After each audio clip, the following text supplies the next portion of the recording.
Hello friends, welcome to the study point.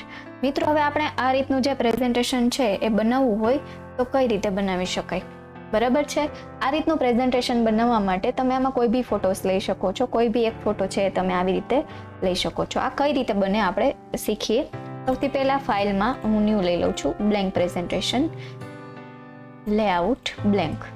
ઇન્સર્ટમાંથી આપણે text box લઈ લઈએ અને 12 ટાઈમ્સ 12 વાર આપણે માઇનસની સાઇન પ્રેસ કરીએ.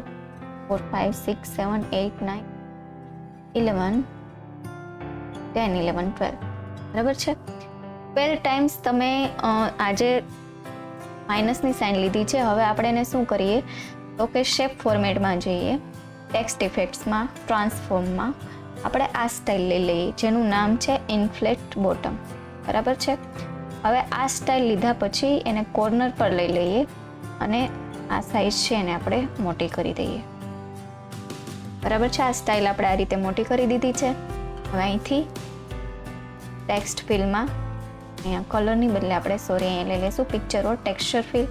અહીંયાથી ઇન્સર્ટ લઈ લઈશું. ઓકે, આ રીતે ફોટો છે એ મેં લઈ લીધો છે.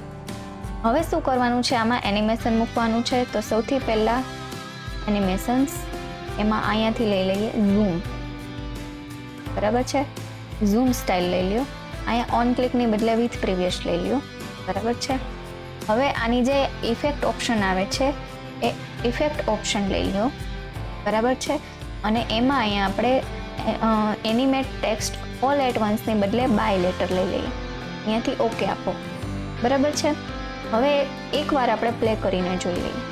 ઓકે, આ રેડી આવી ગયું છે. હવે આપણે નીચે ટેક્સ્ટ મૂકી દઈએ, ઇન્સર્ટ ટેક્સ્ટ બોક્સ.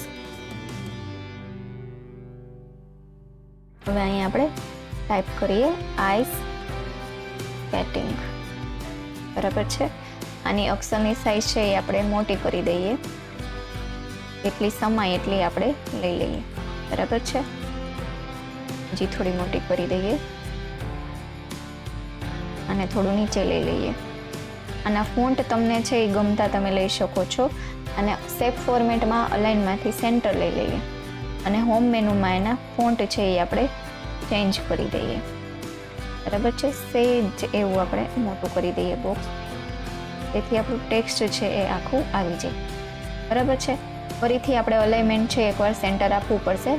તમે ટેક્સ્ટ બોક્સ નાના મોટું કરો ત્યારે એને અલાઇનમેન્ટ ફરીથી આપવું પડે છે, બરાબર છે. હવે આને ઇફેક્ટ કઈ રીતે આપીશું એના માટે એનિમેશન્સ, બરાબર છે. અહીંયાથી મોર એન્ટ્રન્સમાં વહી જાઉં છું અને આમાં કોઈ બી તમને જે સારી લાગે એ તમે ઇફેક્ટ છે એ આપી શકો છો, બરાબર છે. અને એનું જે સ્ટાર્ટ વાળું એનિમેશન છે એ આફ્ટર પ્રીવિયસ આપી દો, બરાબર છે. હવે આને પ્લે કરીને તમે જોઈ લો, બરાબર છે. આ રીતની તમારી સ્લાઇડ છે એ રેડી થશે. હવે જો મિત્રો મારો વિડીયો તમને ગમ્યો હોય તો મારી ચેનલને વધુને વધુ લાઇક, શેર એન્ડ સબસ્ક્રાઇબ કરજો. Thank you.